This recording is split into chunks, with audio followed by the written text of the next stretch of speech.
A few weeks ago, there was this incident on the Bergman farm.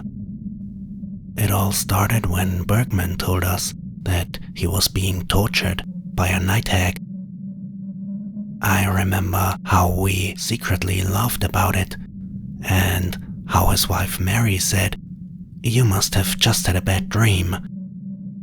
But the farmer refused to calm down, and then described everything so vividly that it really started scaring us. He said that he could feel someone coming into his room at night and walking towards his bed. He feels how this person climbs on his body while he's not able to make any move, and that he sees a horrible face when he opens his eyes, an inhuman face. Then follows that terrible choking. It would be so bad that he's hardly able to breathe, and the pain is almost unbearable. His friend Miller was the first to believe him. He was the one who told him that this person was a night hag, and that his uncle once had the same problem. It was most likely someone who was jealous of the farmer. This person would probably appear normal to him during the day, but would slip into a different, hideous body at night. "It's probably old lady Reindl," Miller said. She would have been jealous of him for a long time, because his farm had made so much income in recent years, while her cows were hardly giving any milk.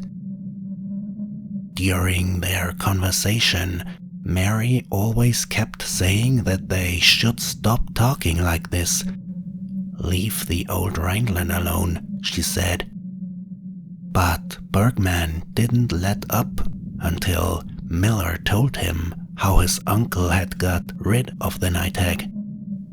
"So what can I do?" asked the farmer. "I've already locked the door to the bedroom, but the witch still came in." Miller shook his head. "That won't help," he answered. "If you lock the door, the night hag will just come in through the keyhole, even if the key is in it, or she just goes under the door. The night hag has no choice. Once she has found a victim, she has to keep torturing until the victim is dead. She'll keep going until she's smothered you, Bergman. But the next time when she comes around, you tell her that she can pick something up from you. Then she'll come by the next day. Then you will know who she is. Sprinkle her with holy water and insult her as bad as you can. Then she'll be careful not to visit you again."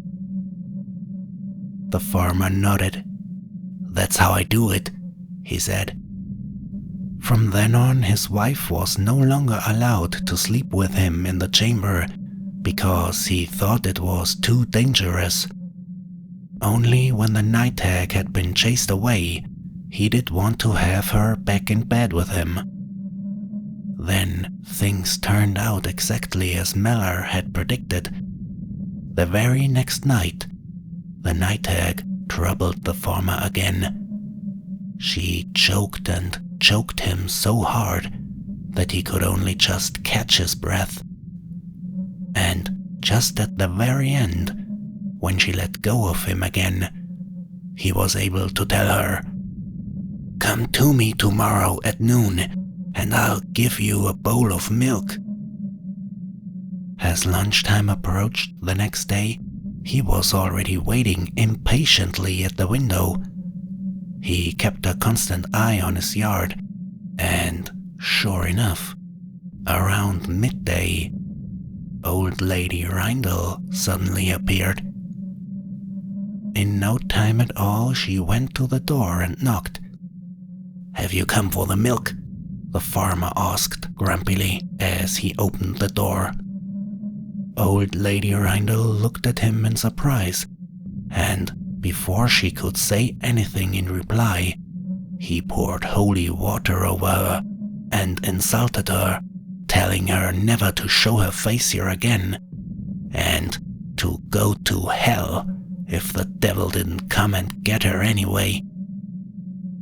Lady Rindle then left, and when he told Miller all this, he said, "You've done well, Bergman. Now here's what you do. Tonight, you lock the door again, and then remove the key and stick a knife in the keyhole. It must be a knife that has already been used to cut bread. If the woman is so vicious and still wants to choke you, then it's her own fault if she cuts her face on this knife." The farmer grinned. He liked this idea, and after all, he had made it clear to the old Rheinl woman that she was no longer allowed to come.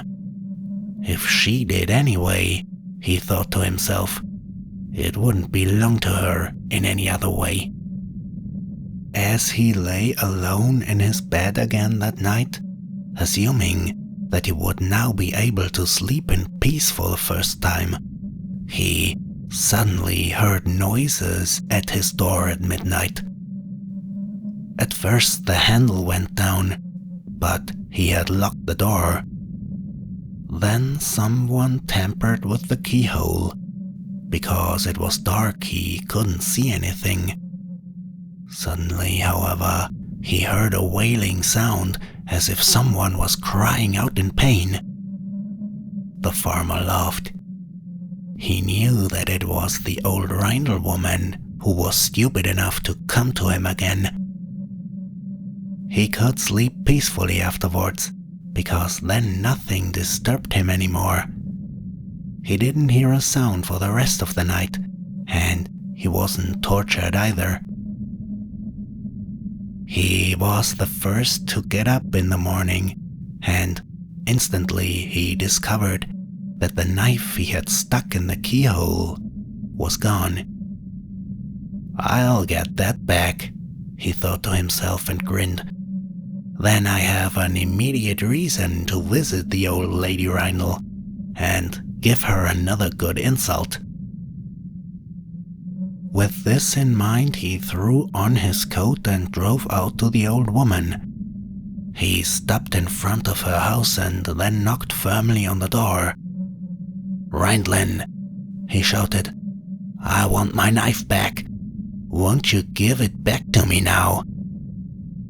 But as much as he shouted and knocked, no one opened the door.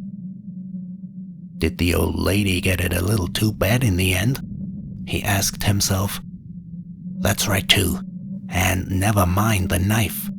The main thing is that I have my peace.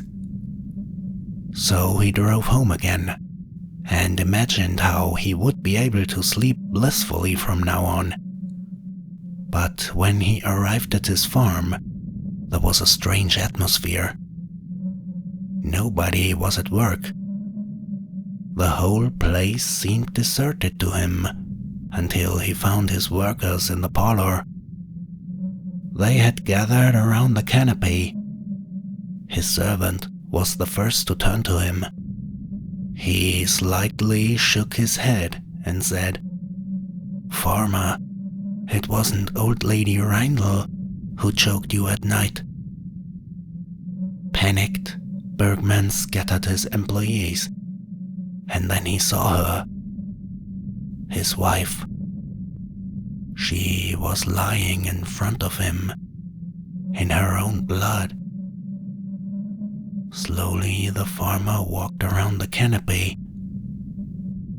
She had died before she could fully change back from her hag form. That was why she still had a few feathers in her hair, and instead of hands, she had claws like a bird of prey. And That was the reason why she had not been able to pull the knife out. It was far too deep in her eye. The knife from the keyhole.